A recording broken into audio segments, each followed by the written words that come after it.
We are a new, whoa, look at that. We are a new organization. We just formed last April, so we're getting up and running off the ground.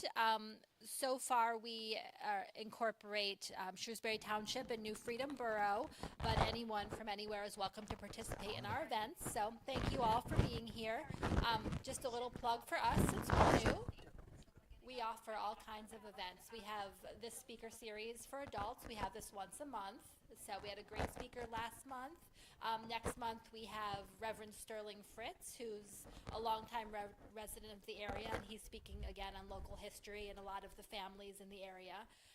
And every month we have a speaker coming up. Jerry Jones, local geologist, will be speaking with us in a couple of months to talk about the geology of York County. So all kinds of interesting things. We also have kids activities. We're running a summer playground program down in Marge Goodfellow Park this summer. So if you have any grandkids, kids, anybody like that, sign them up. We have pickleball activities. We have hikes. We have a trip to Italy coming up next November if anyone likes pasta and wants to travel. So if you're on Facebook, check us out. We're Southern York County Recreation on Facebook. You can see all of our events there. So that's my plug. Thank you very much. And without further ado, we have Jim McClure, local historian of a great podcast, Hometown History, and many other things. So, Thank you, Gina. you're welcome. Can everybody hear okay? Is that okay? Okay.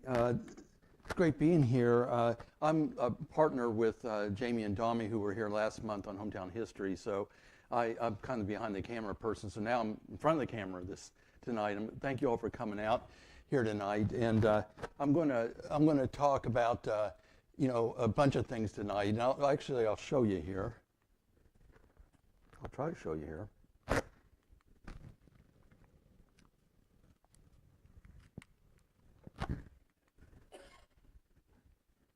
It's not advancing now. Sorry about that. I would sing or something, but you wouldn't want that. While we're waiting for this, that would be, everybody would leave in that case. That wouldn't be good. There we go. Probably something I did. Okay, so tonight we're going to do some 2020's anniversary talk. We're going to talk about a book I just did real quickly, a bit about Shrewsbury and the region. We're going to talk about Lafayette and the Blue Ball Inn, Blue Ball Tavern, and the Underground Railroad part of that. We're going to talk about, then we're going to go talk about 275th activities via York Square. And then I wanted to tell you as we go, if you have questions and so forth, just raise your hand, yell, get my attention, and Gina will have the mic and she'll go around. I'd like to take questions as we go rather than wait at the end. I think you all can stay awake with my monotone a lot easier if you participate rather than me talking the whole time. And then I'll sign books when we're done here if you want any after hearing all this. There's a bunch of anniversaries coming. I always show this slide here because I think it shows what's going on. On the left there, we have the 275th of York County just passed. So we're going to talk about that a little bit later. This year is the 100th anniversary of the Strand in the Yorktown, two big anniversaries there. And this year is also the 200th anniversary of Lafayette's second visit, which we're going to talk about tonight. The 250th of the Declaration's coming up, and the 250th of the Articles of Confederation's coming up. So we have a bunch of anniversaries this decade. Then we have a lot of museums and cultural centers opening up. And you can see the stuff in bold that's already opened. And then in this year, the Cruces Attucks History and Culture Center is opening, and as well as access to the Mifflin House, the grounds of the Mifflin House. And then the Glen Rock Ruins Hall remake. You all are familiar with the Glen Rock. There's the old furniture factory that is now a skeleton, and they're going to do a lot of improvements there. I think they've already started on some of that in Glen Rock, right beside the rail trail. So that's a big thing coming up. And, so we have this confluence of major anniversaries and major stuff that's being built. And, it's a great time to be doing local history in York County. So, just a bit about my book. 25 years ago, for the 250th of York County, I did a general history of York County called Never Be Forgotten, and then I just expanded it in 25 years later because I know a little bit more now, and so it's a little thicker and so on. And that's what I'll have that for sale in the back there at the end. Now, what is a general history? I mean, why do we even talk about that? Well, the general histories kind of take us from the American Indians on to the current day, and it really is the current day. So, you know, you talk about all the wars and so on. And so you can see in our history, 275 years of history, there's been 6 of these written. So I wrote one in 1999 that I talked about, and then it's been updated. So they're hard to do, and so we don't do them that often, and about once every 40 or 50 years. So, you know, I don't know when the next one will be written, but anybody here going to try it? Hope you can. There's some knowledge in here, that's for sure. Okay, so let's talk about Shrewsbury Township a little bit. There's a lot of good things to talk about, not just Shrewsbury Township, but this whole southern region here. And you might know that there's some debate over the date. I think a lot of the literature says 1739. Jonathan Stayer, who did this map here, says 1742. At any rate, it's one of the oldest townships. It's in the top tier of oldest townships. Helm Township was 1739. That's probably the oldest. And then we have these other, Fawn Township is 1745, and so it's old. This is an old township here, and it's hard to maybe tell here. Let's see if it doesn't work very well. Anyway, you can see that we have Shrewsbury, Hopewell grew from Shrewsbury. I don't know if you can see that well. And then Springfield and all the Hopewells grew from the original Hopewell. So Shrewsbury kind of incubated, you know, at least 4 other municipalities. You know, that's pretty good. You know, how many here live in Shrewsbury Township? A lot of you. Okay, that's great. So, you know, that's one of the things about it. If you lived here in 1742, then you would be Shrewsbury Township, Lancaster County, right? Because we weren't founded until 1749, which we'll talk about a little bit later in the presentation. So we were actually in Lancaster County for, you know, for 7 years before York County, 1742 to 1749. So, you know, that's something to take home. If you don't remember anything else, we were almost in Maryland, as you know. The Mason-Dixon line was run where it is, but it could have been run a lot further north, and we could have been Shrewsbury Township, Maryland. So, but we weren't. We're in Pennsylvania. This is my favorite map. I don't know if you've seen we're going to have more than maps here tonight, folks. Just relax. But we're going to have some maps. This is a 1770 map of York County. You can see that it runs from what is now the mountain on the other, South Mountain, on the other side of Gettysburg, all the way to the Peach Bottom and the Susquehanna River. And you can see that even in 1770, you know, 21 years after we were founded, you can see York is really a hub at that time, even at that time. And you can see that we weren't necessarily isolated here. Look at all those, it's hard to see, but all that spaghetti in the middle of the map there, I can't point to it, I don't think. All that spaghetti in the middle of the map is, you see York, and all those are roads going off of York. And so we weren't, when you think about it that way, we weren't isolated in that sense. We had people were coming and going all the time. Some people say, oh, we're provincial here. No one ever left here. We went home and stayed in the farm, and we never got any further than that. And it's not true. You know, you can see even in 1770 that we moved everywhere, including, you know, and I can't point this out, but if you see York, you see a line going down. You see Shrewsbury there. Right to the right of Shrewsbury, you see a road. What road's that? It's York Road, Susquehanna Trail. It's called Susquehanna Trail today. It's called York Road, often called York Road. What was it? Well, originally had a Joppa. That's what we'll go for, Joppa. It went to, Joppa. And it went from Joppa to Joppa Town. Joppa Town was Baltimore before Baltimore became Baltimore, and it got silted in, and so kind of Baltimore moved to Baltimore, and that was the port. That became the port, as you all probably know. So you can see even in 1770, the Susquehanna Trail as we know it today was there. It doesn't necessarily mean it ran the same locations, but the Joppa Road, you can still see traces of the Joppa Road. Where can you see traces of the Joppa Road? Okay, that's right. Yes, you go down there, but how about in your county? Yes, thank you. Yeah. Where in Leader Heights? Just past the light. Do we need the mic, Gina? Just past the light at the Rudders. Yes. Down to the Christmas tree hill. Yes, that's that way. Okay. And then if you go the other way, yeah, it goes down to, what's that, George Street and then across to Apple Hill in that area. That's the old Joppa Road. If you go, as you mentioned, past Christmas Tree Hill, if you keep following that, you go across the floor of Lake Redmond, and you come out the other side, and then goes Joppa Road, then goes to Jacobus, comes out People's Bank. That's that road that goes back past Salem Church, right? Salem Lutheran Church. So that's the old Joppa Road. And it goes the other way, past Apple Hill down to Violet Hill, if you're familiar with York. Anyway, we can spend all night talking about roads, and then Tom Davison will jump in and want to talk about other roads. And one of the things, but the Joppa Road is interesting because, and we'll see an example of this. They planted sycamore trees along there recently. Rotary clubs did that, and some of the folks behind us said, I wonder why there were sycamore trees right across from the old People's Bank, right across from Rudders. There's some sycamore trees. Well, they're right along the Joppa Road. So whenever they planted those trees after World War I, they must have, the road must have run there. George Street wasn't there at the time, so they ran them. So if you go there, you can see about 3 or 4 trees right along that old Joppa Road. So there's another road going, you can see going past Shrewsbury on the other side of Shrewsbury. That's called the Patasco Road.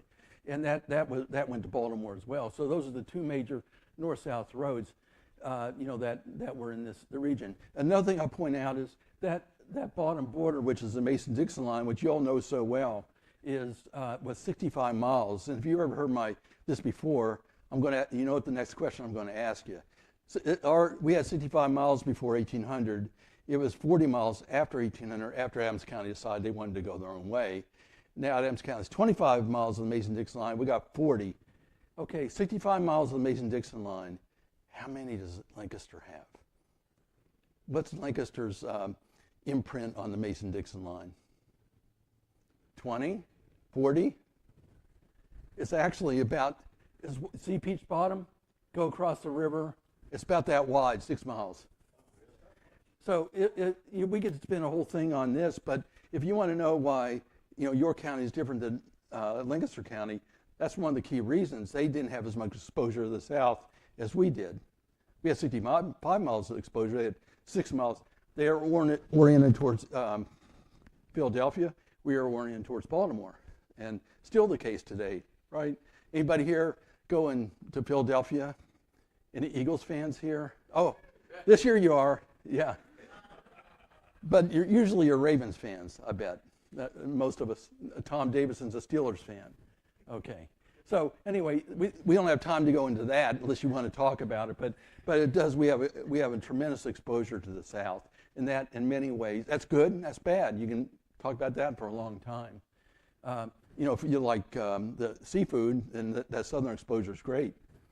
For example, this is something that came from Tom Yingling, who's he runs the Cadorus Valley Area Historical Society.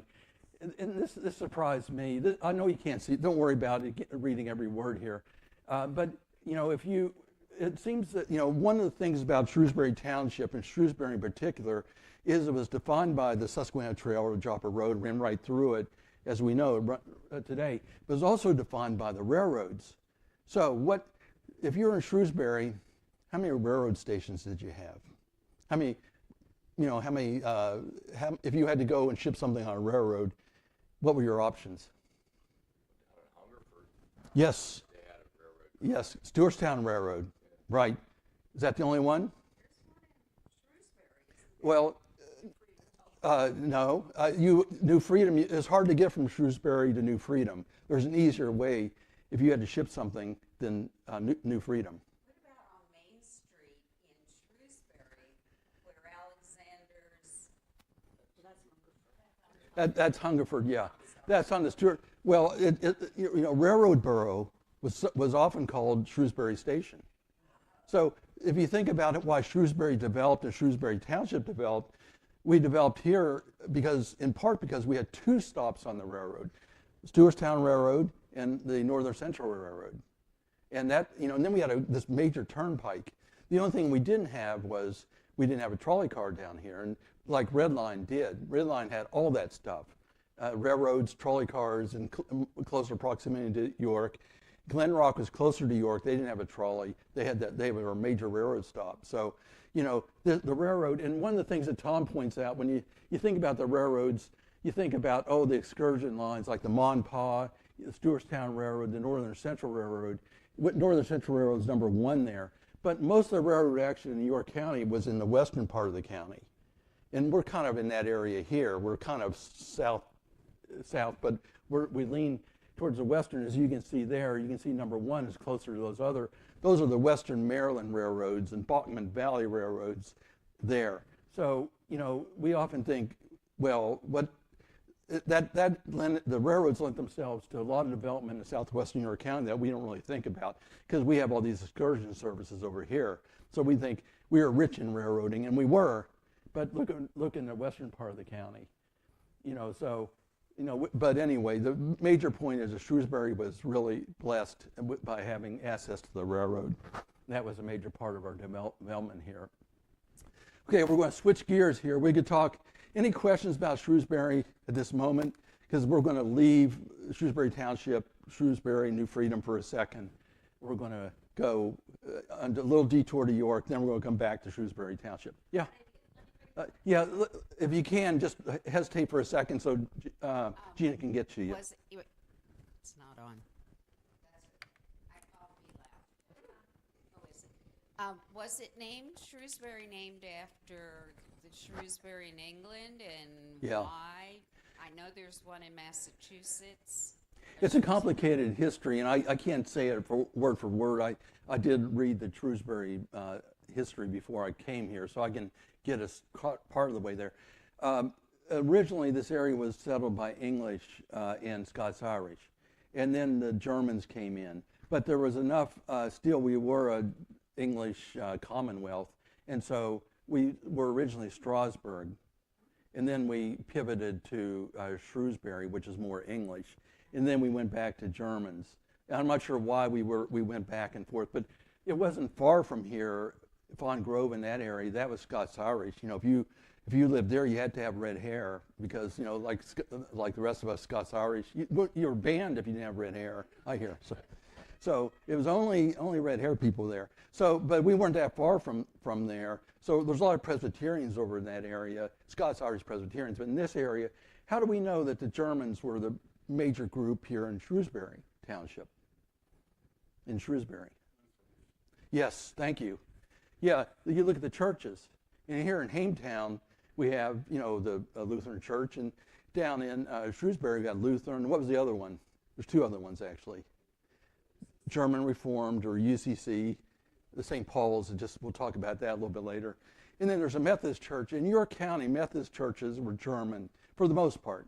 So they were the old EUB, Evangelical United Brethren, and then they became Methodists, but they were German in background. So if you go to any town, you go to Jacobus, for example, and they have your United Church of Christ, now it's something else, it's an independent church, you have a Lutheran, and then you have a Methodist.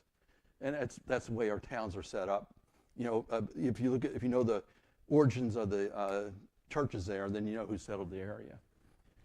And that's a great question. You got me going on a riff there. So other questions, we'll have other opportunities. While we're asking questions, I apologize. I should have said this at the onset, but this presentation is being broad streamed on the internet and speaking into the microphone of people at home hearing your question. So that's why. Yeah, it really increases the reach of this a whole lot. So, okay, we're going to talk about Lafayette, and we'll tie Lafayette to this area.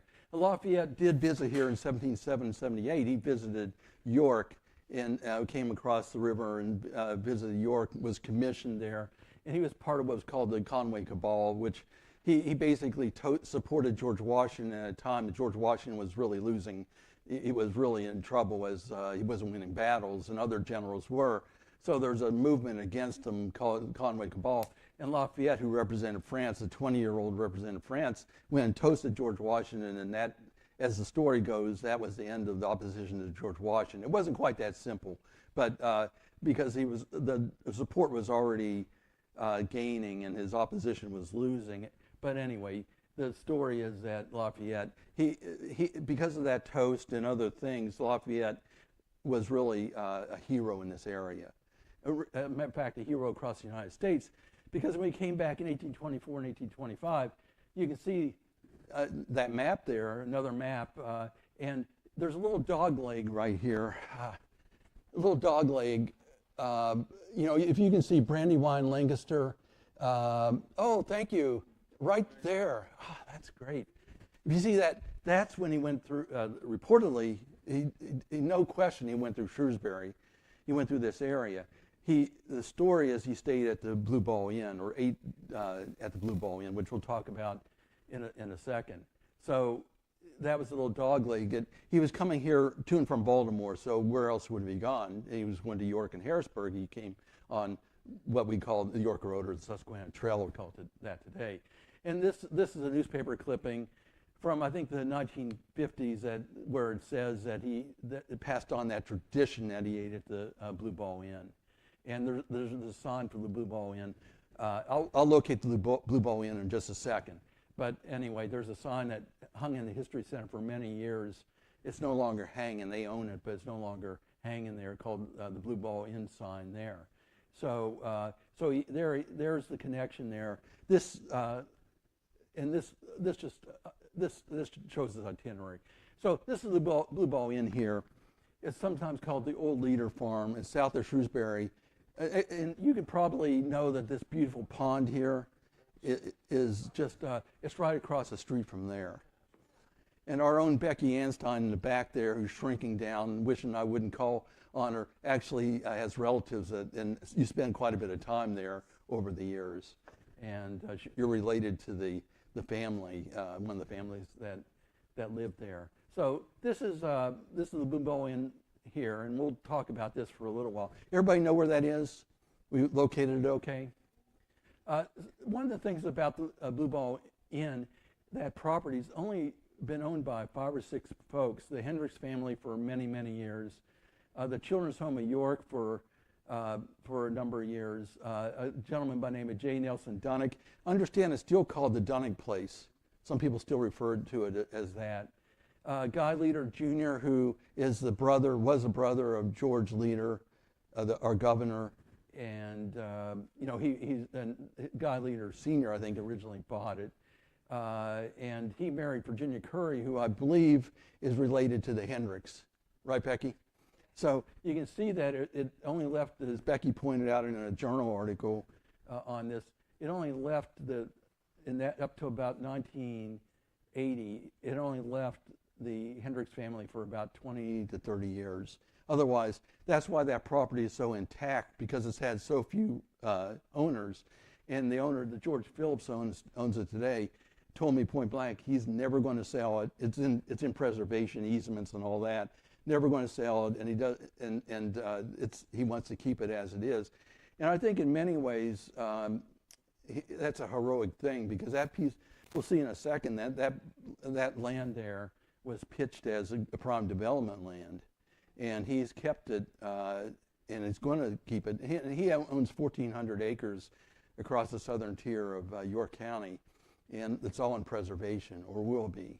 So I think there's a certain really heroism, unless you're a developer, and I'm sorry if you're a developer in the room here, but to be able to keep that beautiful property there, how can you, when you go around on the Susquehanna Trail, you go around that curve there, and you go almost to the New Freedom, the restaurant there, you see that pond, that beautiful pond, and then you look over and see this beautiful house. Now, I'm going to take you on a quick tour of that, and I'm watching my time here, because I know we only have till about 10 o'clock tonight, right? This is said to be the oldest part of the property. This is called the Spring House. And you can see the sycamore tree here, which I believe was part of that stand of the Road to Remembrance that went into play right after World War I. And this is what Rotary would then went and planted new trees about 7 years ago, up and down the Susquehanna Trail. Mr. Phillips told me that he considered doing that, but he wanted to. There's some maintenance issues that he had in mind, that he used that land and he wanted to keep it in farming. He felt like there would be some problems to plant those trees along there, but there is still at least one tree, and I think there are trees further up that are on that property. So this is the spring house here, and that spring house, it's private property, so I'm going to give you a tour of some of this private stuff. I was able to go through it, and Mr. Phillips allowed me to go through with the camera. And here's the spring house. There's the fireplace that's in there. It's not occupied, but you can see that's some workmanship there, I think. And this is actually the spring right here. That's at the rear of the spring house. Now, the spring flows into the pond. It's piped into the pond by gravity. And if you look at the pond, we'll see if there's a picture of this a little bit later. The pond never freezes. And the end of the pond, the north end of the pond is not frozen, and even because the spring water must be warmer than the pond water. And that pond, the spring runs through the pond, and it's a tributary to Deer Creek. It looks like Deer Creek has a couple tributaries, and it comes together on the other side at 83, I think it is. But at any rate, that spring, this is where one tributary to Deer Creek starts, right in this spring house here. And this is the Hendricks Cemetery, that's on the property, and this is where the Hendricks were buried for generations. Becky, is there anything else to say about this cemetery? Let Gina get the mic to you. I know you like being put on the spot. That's why I'm doing this. I know. Okay, that pond does freeze. Okay. Because I learned to ice skate on that pond. Yeah. I'll talk about that in a second. There might be a reason for that. But the cemetery, I think the veterans from New Freedom were working on a cleanup and have done a cleanup and preservation of it. Yes, you can see it's cleaned up here. And Mr. Phillips told me that he allows goats in there. That keeps it clean. So keep going. The goats were in there throughout the years, but there's a big open spot that we don't know if anybody is buried in that spot or who was buried. Okay. A huge square with no gravestones or anything, but the original Adam Hendricks and some of the other family members do have the original tombstones there. Yeah. The dates of and Becky, keep the mic for a second, because you might correct me on this. The Hendricks owned this way before the American Revolution. The Hendricks owned it. I saw one date, 1752, but then I saw 1757. So what do you say? The house is there on a map that the archives has when they laid the road out from York City Courthouse all the way down to Baltimore. And that was between 1752. Right. They were there as early as 1749. Yeah, about the time the county was founded. That house, correct me if I'm wrong, but that house hasn't been there since then. The main inn hasn't been there. That was before the American Revolution. Yeah, I think. But it's not. I've never seen a good date for it. Somebody who knew architecture at one point said maybe around 1812. Okay, I've seen dates earlier than that, but we'll debate that offline. Yeah, thank you. Yeah. Okay, thank you. Yes, thank you. It's a really good question. It's it's on the other side. It's behind the house. It's on the other side of the road from the pond. It's back. There's some sheds and outbuildings, and it's back behind that. Yeah. Yeah, I have another picture which I didn't put in that kind of shows it, which next time I do this, I'll put it in. When you go inside the house, the timbers are, the construction of the house, you can see why it's gone since 1812 or 1780 or wherever you want to date it. And this is upstairs, this is the double chimney, the double flue, I guess you would call it, in the upstairs area. The place, you go down in the basement, you go upstairs, it's immaculate. There's no hornets and types of things you see in attics, and and so on. They keep it really in very good shape. This is a windowsill. You can see the thickness of the windowsill, which I think means that's the thickness of the wall. So that's a well-built house. This is Mr. Phillips here in the second floor hall, and okay, so I'm going to pause for a second because I got a couple more here to show. But any questions at this point? And some of you probably have worked the farm or been down to the farm. Anything to add to the discussion? I know you're tired of hearing me talk already. That's why I got Becky going. But That pond changed in about yes, 75, somewhere around there. yeah. I'll talk about that in a second. Yeah. Okay. Let's get into that. Okay, because that's a really good point. This was a sales brochure that the leaders put out when they were going to sell the farm. It's 1980, 1978. They must have been. They were ready to sell the farm, and so you can see the pond is there then. Okay. This is 1978, and then George Phillips told me no. When he got there, it was a sinkhole. There was nothing. There was no water there. There wasn't a pond there, and so George Phillips is in construction, and so he built the pond or rebuilt the pond. I think at some point it drained, and you all tell me if I'm wrong about this, but at some point between 1978 and whenever he got it in 1980, it drained or they drained it. Okay, we're going to hear another story here. And then George went and reclaimed it and so go ahead and correct me. What happened here? They drained it. He moved it from, I don't know which one of them drained it. Uh-huh. He moved it toward the road. Okay. The pond set back another 25 to 50 yards. Okay. Into the meadow Yeah. when we were kids. Okay. Yeah, what he said when he got it, it was basically, he didn't use the word sinkhole, but it was not filled with water, and he went and worked it. I remember when the Brandon dam breast was tore out. He moved it forward. Yeah. So that's the story. I guess you can piece all that together. But and what Becky was saying, that it does freeze.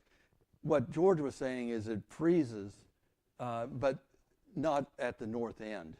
And I was there on a really cold day, and it was not frozen down then. And so, Becky, I don't know what to say there. Maybe you were on the old pond, and then the new pond is that we just talked about. That's probably the explanation there.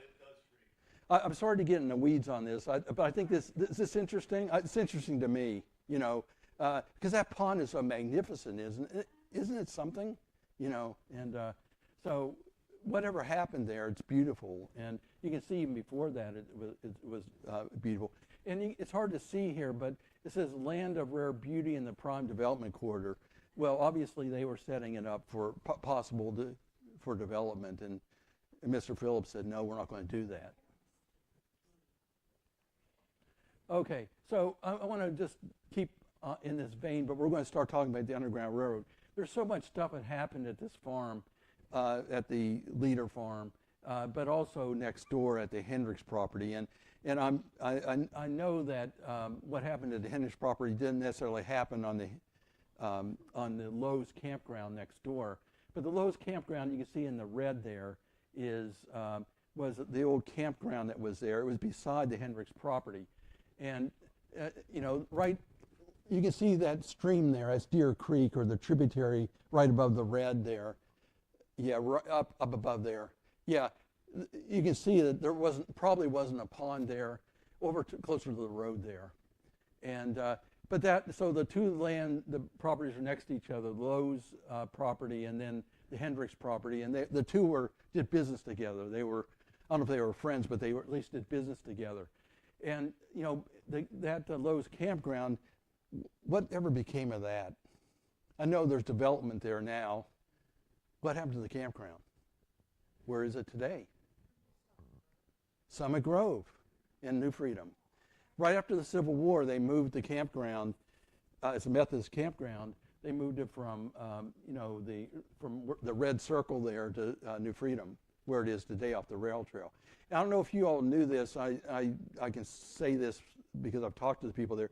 they welcome you to drive through there or walk through there. If you're on the rail trail, the Summit Grove people welcome you to go on the property and enjoy the beauty of the property.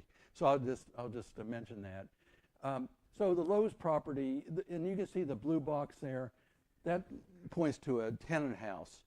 And a couple researchers, Scott Mingus, who I'm sure Gina will get here at some point, and a Civil War historian, and Donna Peace, who's another researcher, went out and tried to locate that tenant house. And I believe that they feel like it's under 83 now. That tenant house was important because that was where Amanda Berry Smith lived. And her father, Samuel Smith, was an Underground Railroad operator. Friedman, and she went on, Amanda Berry Smith went on to greatness and wrote an autobiography and was a nationally known evangelist and did a lot of good stuff. But earlier in life, she lived in, and she tells about, here's a case here. I'll just read it real quick. This will be painless, I think. This is Amanda when some slave catchers came through. We were screaming. There stood in the middle of the floor an old-fashioned 10-plate stove. There was no fire in it, of course, and as my poor frightened mother ran by trying to defend father, she caught a rapper in the door just as a man cut at her with a spring dirk knife. It glanced on the door instead of on mother. I've thanked God many a time for that stove. So this stuff happened here, and this is, and the location is, you have to, if you go on the other side of 83 and come back through I think the Tolna area and come back towards 83, then you can see about where that tenant house was. But Scott Mingus says the road and really, the 83 really covers it up. Now that was on the adjoining farm. That was on the Low property, perhaps, where they lived, or it could have been the Henrys property. But at any rate, this property saw a major Underground Railroad story. And just some other things about the Underground Railroad, because this was such a major thing in this area. This comes from the Tubman Center. A little hard to see, but if you can see Pennsylvania up there, just put your cursor right on Pennsylvania, right there. You can see that line right there, right to the right of the cursor, right there. That's from the Tubman Center. That goes right through York County. So there's no question. Our 65-mile border, our 40-mile border, we had a lot of exposure. We had a lot of places for the enslaved people to run through. They wouldn't have gone through Lancaster County, right down at 6 miles, except that they went to the Susquehanna and went through Lancaster County from the west. So they got across that river and to relative safety. But we had that big border. And this gives you, this is Scott Mingus's map here. And again, it shows the lines going up. You see Shrewsbury at the bottom of the map there. So you can see these are major routes, approximations of major routes of the Underground Railroad. And then if you look over in that list there, you'll see Samuel Berry or Amanda Berry Smith somewhere on that list. So, you know, these are documented Underground Railroad houses that are that Scott has been able to say with some degree of certitude the Underground Railroad they were operated as an Underground Railroad. Okay, any questions at this point?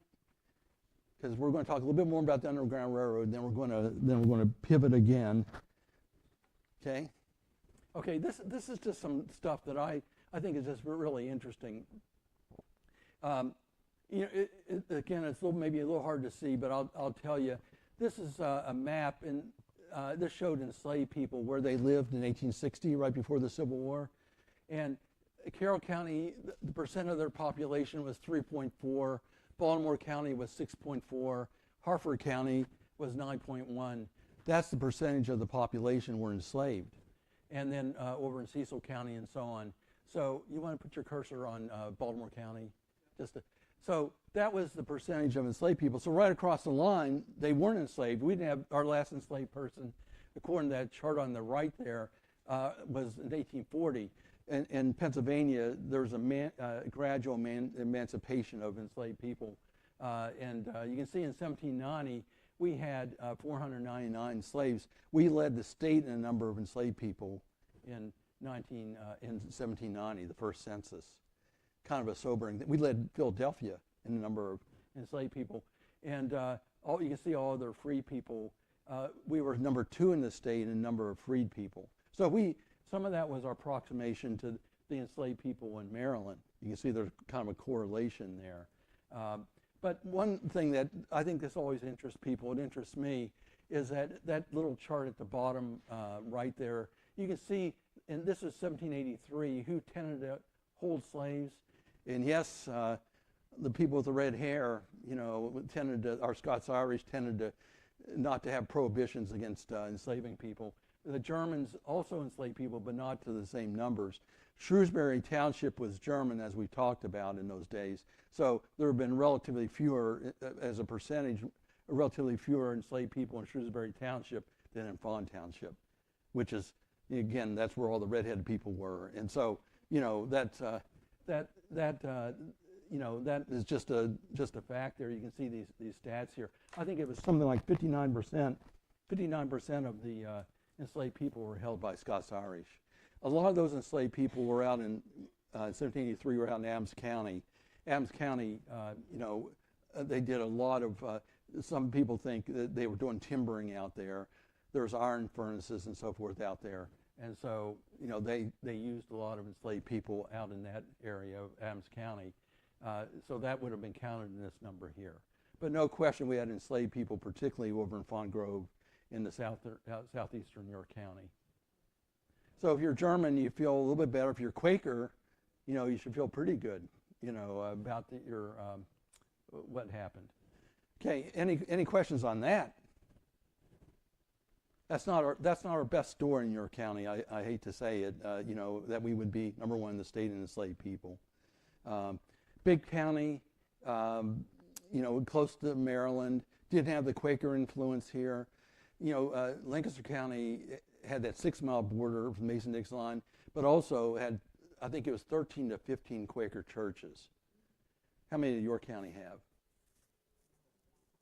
Yeah, today we have, in those days we would have had about 5. And most of those were across the northern tier: Newburytown, Lewisberry, Warrington, York Springs, and then Biglerville, and then one in York. So you can see that Lancaster County had at least double the number. Quakers tended not to, they discouraged or even more severely, they had prohibitions against owning slaves. So we didn't have that influence here. We could talk about that all night, and we probably should, but we've got to move on. Does that surprise anybody, the number of enslaved people in Maryland in 1860? They didn't deconfederate, but they held their slaves up until 1865. Many of the slaves, Becky and I have maybe some of you all know Nisi DeShields Moulton, does a lot of work on the Hampton plantation, and that was a major employer of enslaved people. That was down in Towson. And Nisi recently told me, she said that we had, there's an iron furnace somewhere about 5 miles from York County that had enslaved people up until 1865. So this is not something remote that, we looked across the line, didn't see any people of color, didn't see any enslaved. It was very much a part of life in this area. We didn't have enslaved people here, but just walk 10 miles down the road and you can find farms all over the place. Okay, now we're going to talk about York County a little bit. This is the 275th anniversary. We do have big things coming up. This was the first York County courthouse. It was in Lancaster County in 1729. This is called Postlethwaite's Tavern, and it's still standing today. And so from 1729 to 1749, York was part of Lancaster County, and that was where you did business for part of that time. If you had, and we didn't like that. We really wanted sheriff's protection, a court system, a jail here. We wanted all that here. We wanted, we wanted something to run order through chaos. It's chaotic here in the western part of the county. And so in 1747, we went and asked the legislature. We said basically that we would be willing to pay taxes, if we could get the court over here and a jail and so on. We would pay taxes to fund those folks. So, and I always say it's the only time we've ever volunteered to pay taxes in York County, right? We couldn't wait to get a court system here, and of course we went from 1 judge, if that, to 15 judges today, and so on. So This is the original courthouse in the middle of the square here. This is downtown New York where George and Market cross. And this was in 1801. This is Lewis Miller. And this is where Continental Congress met for a 9-month period in 77, 78. That's when Lafayette came here for that first visit. And when Lafayette came here for a second visit, it was still there. But they pulled it down in 1841. And other things grew up beside it. The market sheds were there. And then the office, what's called the State House, which was, we started expanding our offices. That courthouse wouldn't stop expansion of county government. So we had called the State House there. In 1841, we pulled those down because we had another courthouse at that time. And that's off to the left there. That was the second courthouse. You see those columns there? You see those columns anywhere else on the screen? The Dome Courthouse that we know today as as an administrative center went up about 1900, 1899, 1900, on the exact footprint of the courthouse number 2. And they recycled the pillars. So those pillars there are 1839 pillars on the building. You go there today and see those pillars and tell your friend that you're with, hey, you know when those pillars went up? You know, so I happen to know. I was down in Hametown the other night, and that's courthouse number 2 and courthouse number 3, and then courthouse number 3 again, and courthouse number 4 off to the right there, the Judicial Center as it's known today. So those are the 4 courthouses. We have courthouses almost as often as we have general histories written. I don't know, maybe they're both difficult to do. But one thing I'll mention here is, and this comes from June Lloyd, a historian here in New York County, who I bet would be a great speaker here, Gina. That over there in the bottom left, that was a courthouse proposed. They're going to knock down the Dome building and build this building here in the 1950s because we were out of space and we needed that larger building. And that never happened. Anybody know what they did? They built wings on the Dome building. And today, if you look at the Dome building, it has 2 big wings, and that's where they solved the problem that way rather than knock down that beautiful Dempworth Dome building. So that was a time where we used restraint when it came to destruction of landmarks. Okay, so those are our 4 courthouses. So we're winding down here now, and I'm going to ask you to think about, I'm going to ask you at the end here, who is someone that you really admire from York County's past? You know, it could even be your wife, it could be your spouse. But I'm going to ask you to think about that because I'm going to tell you some folks that we need to remember here. And these are 6 folks I think are the most influential in all of York County's history. I'm only going to talk about 2 of them here, and that would be Samuel and Isabel Small. So why would we remember them? What's their legacy? What's that, please? Samuel Small was the S and PA&S Small, which was the kind of the big company in York in the 1800s. And their legacy is the Children's Home of York, York Collegiate Institute, which became York College, a branch of York College, the York Benevolent Association. Oh boy, I may have to come back on the 4th one. Let's see, Children's Home, yeah. York Hospital. Yeah, we're getting a New York hospital down here, aren't we? Down in Shrewsbury. Yeah. So one family, Samuel and Isabel, they were childless, and they put all their energy into philanthropy, and they left that legacy. Imagine that, having that legacy.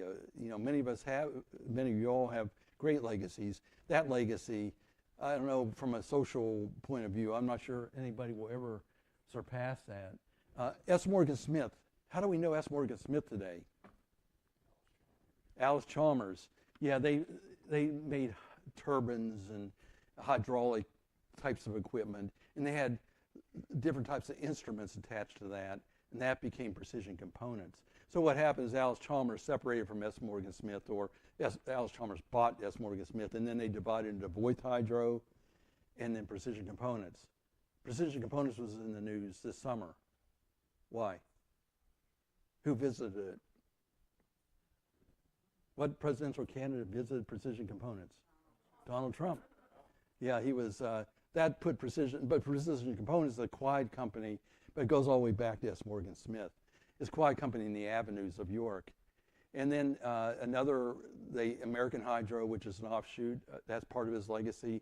And a fourth one that's near and dear to this area was the fourth one. He was an investor early on, then he branched off and did something else. Johnson Controls. Yeah, so we know about Johnson Controls down here. And so in his case, the legacy of those four companies is more than that, but these are the big ones. So those are pretty influential people, and we can talk about the other ones if you want to. I want to go on to one more slide here. I went and tried to find the most prominent people from this area. I mean, famous people from this area. And I came up with this list here. And Maxine Swan, who's from Stewartstown, a novelist. Robin Spielberg from New Freedom, an internationally known pianist. Randy Edsel, I think people know. Cameron Mitchell, we'll talk about him in a second. Sterling Ruby, who some people don't know, Sterling Ruby, but he was from the Stewartstown area. And but here's something I've learned about this area. I know you all know this, is that New Freedom actually goes, that people have New Freedom post office boxes that live almost in Fawn Grove. And I think Sterling Ruby was one of those. He lived on the east side of 83, you might say. Isn't that right about that? New Freedom Post Office goes a long way over to the Fawn Grove, New Park area. Jarris Walker, who's now, you can watch him anytime the Indiana Pacers play. He's the most famous basketball player to come from here. Ron Wolf, with Oakland Raiders and the Green Bay Packers. Wendy Fulton was a soap opera star from Stewartstown. And then Amanda Berry Smith, who we've already talked about here. You all probably know the Fulton family from Stewartstown, very prominent family. Tim Fulton is of that family with Susquehanna Falls-Graf for many years.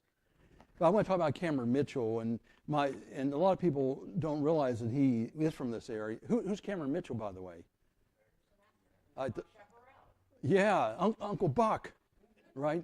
Yes, you knew Cameron Mitchell, or you knew his brother. Well, my aunt went to school with Cameron Mitchell. Wow. Yeah, he went to New Freedom High School, and New Freedom High School, right. And I had the privilege of going down. His father, what's the connection with St. Paul's Church? What's the connection? St. Paul's Church, United Church of Christ in Shrewsbury, it's now an independent church. His father preached there. He was a pastor there at that church. And so I went there. You see that painting in the chancel wall. That painting these paintings in our churches were done by a couple local artists, except whenever they ordered a mail order from someone else, and we think that's what happened here, because none of the local artists, had their names inscribed on this painting here. So I was there one night, and they were going to take down the painting, and because the church was closing down, was going to merge with Fissel's church, and so they took down the painting. They were going to move that painting over across town to Fissel's church, and so I was there and documented the whole thing. And then it kind of, for whatever reason, it was still there a year later, and the new occupant of the church, the new congregation, remounted it. And so they had off to the right there, you can see they had a Christmas Eve service there in the former St. Paul's United Church of Christ. Anyway, I have the view from the balcony there, and I understand that Cameron Mitchell would listen to his father's sermons up in the balcony, as a lot of kids did, right? We used to hang up in the far back as maybe just me. I know you didn't do that. And they used to put his gum under the seat. So when I was up there, I thought, should I go and check under the seat and see if there's gum? And I'm sorry to say, I couldn't bring myself to go because how would I know it's his gum or someone else's? So what was the point of going and reaching under there or whatever? So I was up there. I sat in the seat he probably sat in, but I couldn't bring myself to reach underneath there. I don't know what. I must be getting soft or something. Anything else about Cameron Mitchell? A lot of people knew his brother or his family, as your family does. A lot of people don't know that this famous movie star, grew up in this area. And what do we have left to point to Cameron Mitchell living in this area? Think Shrewsbury. Think the park in Shrewsbury. Think the Boy Scout back there. It's called Cameron Mitchell Way. There's a sign, if you go back there, Cameron Mitchell Way. So, okay, so you've been thinking, okay, before I reveal my person I admire here, I want to see who you admire. Who from our history can still be living, do you admire? Tell us about them. It could be your aunt. If you want to talk about her, it could be a spouse. Okay, here we go. Todd Ziegler. Oh, hi, Todd. Great manager, isn't he?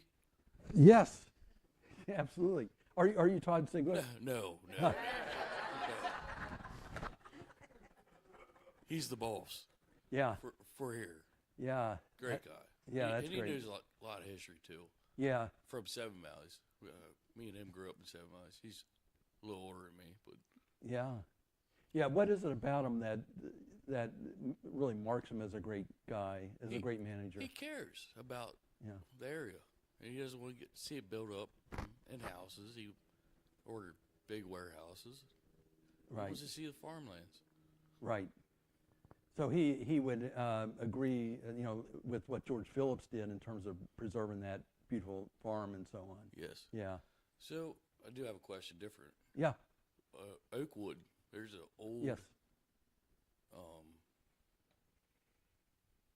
cemetery back there. Yes.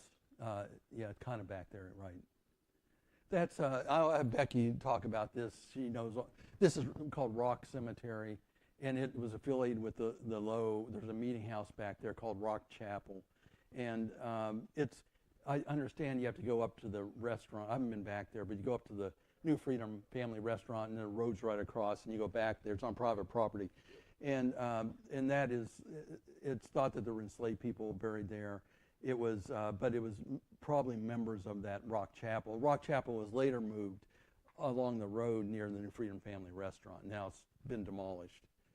So yeah, that's a famous cemetery, and it's been rehabbed recently. And Donna Peace, who I've talked about, was part of that reclamation process. We Becky, we take care of the flag back there. oh great, that's really Shrewsbury something. Township does. That's great. That cemetery has some value, and I think people are just now learning of its value. Donna Peace has helped with that, and other researchers as well. Becky, is there anything else that you said about Rock Cemetery?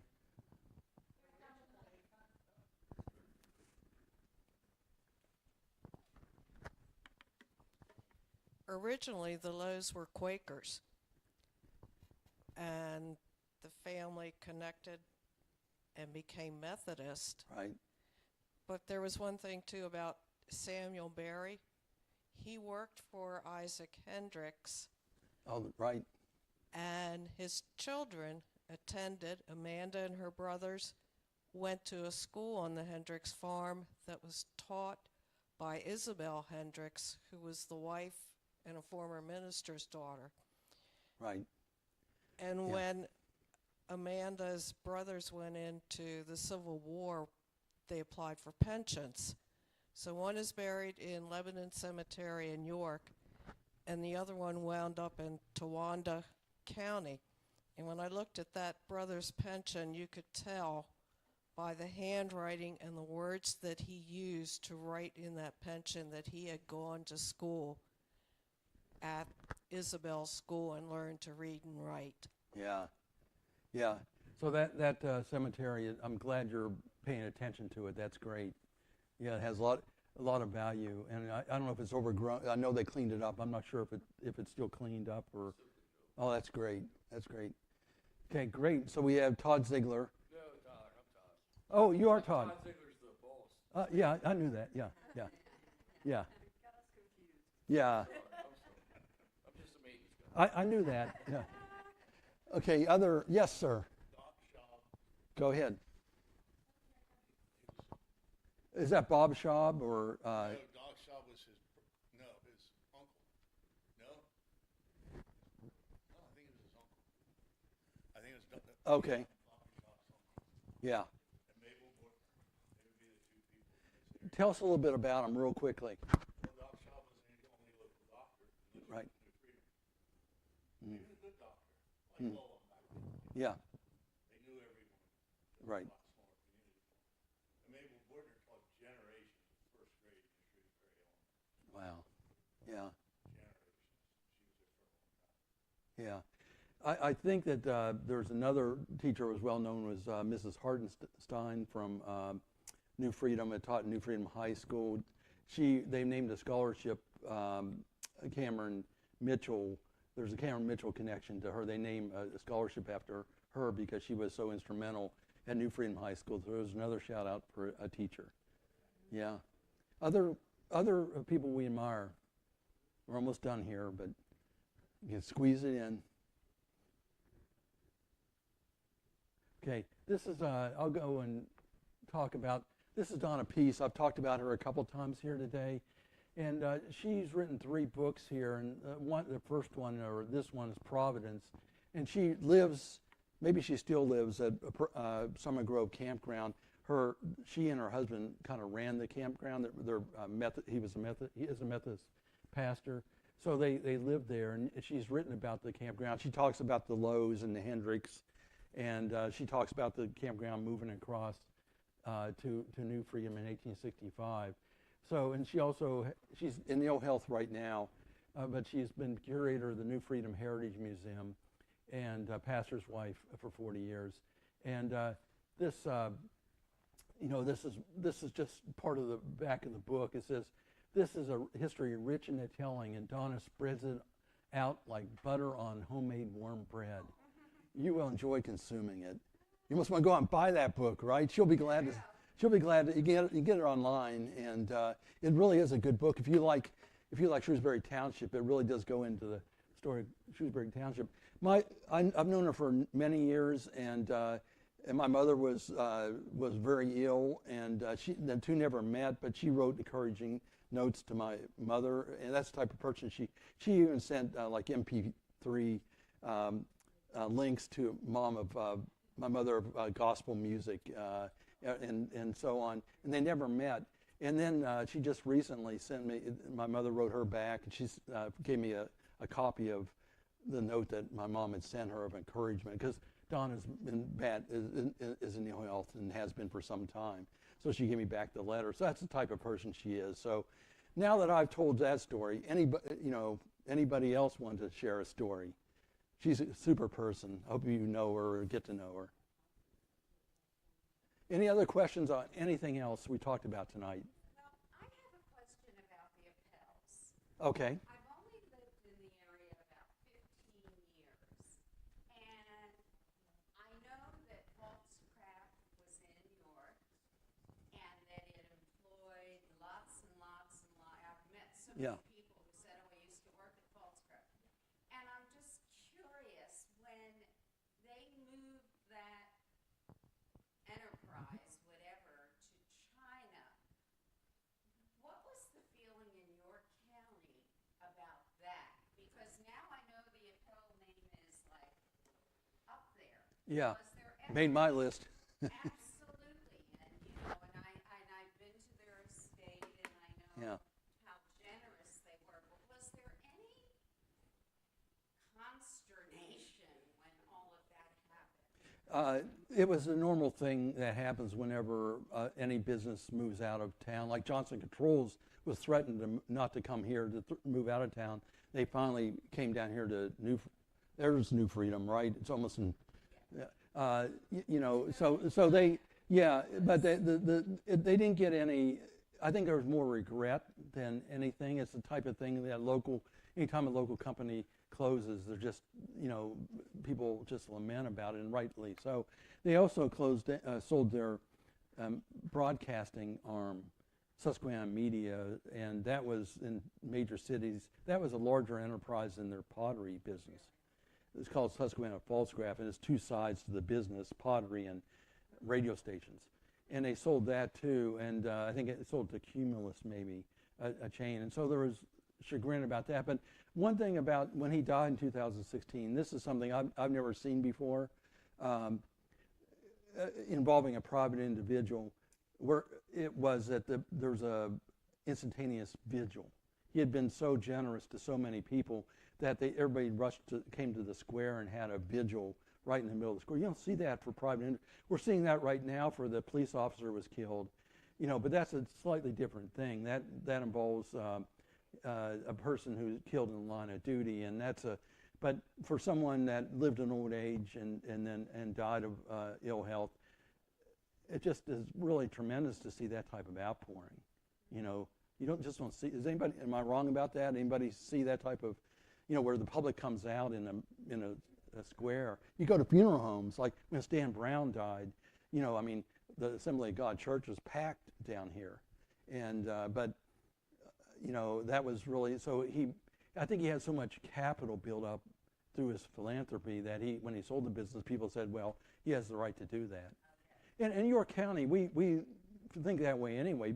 People ought to do what they want to with their own property, and that's why, and a lot of people feel that way and don't like zoning laws and things like that. So that's another story for another day. But in his case, they thought he had the right to do it, and he did it. That's a really good question. Yeah. Yes. I had a question about the S. Morgan Smith connection to Johnson Controls. I knew P.H. Gladfelder Yes. did have a connection to York and bailed him out Yeah. during the early 1900s or late 1800s as far as money-wise. But how does S. Morgan Yeah. Smith fit into the Johnson Controls? Yeah. York International, Yeah. York Corporation. It's not Johnson. York Manufacturing Company You work and for Johnson Controls. You're still called York. Yoko. Here Yeah. in York, they're always going to, the paycheck still says York. Oh, yeah. Yeah. Yeah. At the beginning, S. Morgan Smith was one of several investors in what became, let's call it Johnson Controls, York Manufacturing Company. And then he said early on, I'm going to take my business into my own company. I'm going to call it S. Morgan Smith. So he was there as an early investor, and would have the company built up anyway without him? I don't know. He was an impressive inventor, and he was a technologist in his day. And his company, once he got into his own company, it took off with turbines, like mill turbines and washing machines and that type of thing. But yeah, he was there at the beginning of Johnson Controls. Some people, Stephen Smith, who knows a lot more about this, he thinks the connection is too tenuous, and I'm not sure he counts them, but I count them as there, because he was there. He was there at the beginning. He inspired something to happen. Yeah, that's a really good question. Someone asked a question like that knows stuff. I appreciate that. Thank you. Other questions? Yes. From Hanover, and in your list of your county Yes. contributors, I think you should probably include Shepherd and Myers, Mm. who were responsible for Hanover Shoe, the Hanover Shoe Farms, the Hanover Hospital, the athletic stadium. Yeah. They were very important in our area. Yeah, I thought about making it geographically pertinent, but I could have gone with 8 or 9, and if I would have gone to even 7, they probably would have been the next one. But I made it 6 when it should have been 5, and I said I'm going to make it 7. So pretty soon, but I would agree with you if there's anybody that, and they were, one of the things you look at is, did they really help the community in other ways than just providing jobs? It's not that there's anything wrong with that, and they did, and they built stuff, the hospital and things like that. So they would be definitely in the top 10 and probably the next one. So thank you for mentioning that. Yeah, that's again something from someone that knows stuff. So thank you. Anybody? You don't have to know stuff to ask a question. Well, great. Thank you. We're a little over time, and I really appreciate your time tonight. Thank you. I'll sign books back in the back if you want them.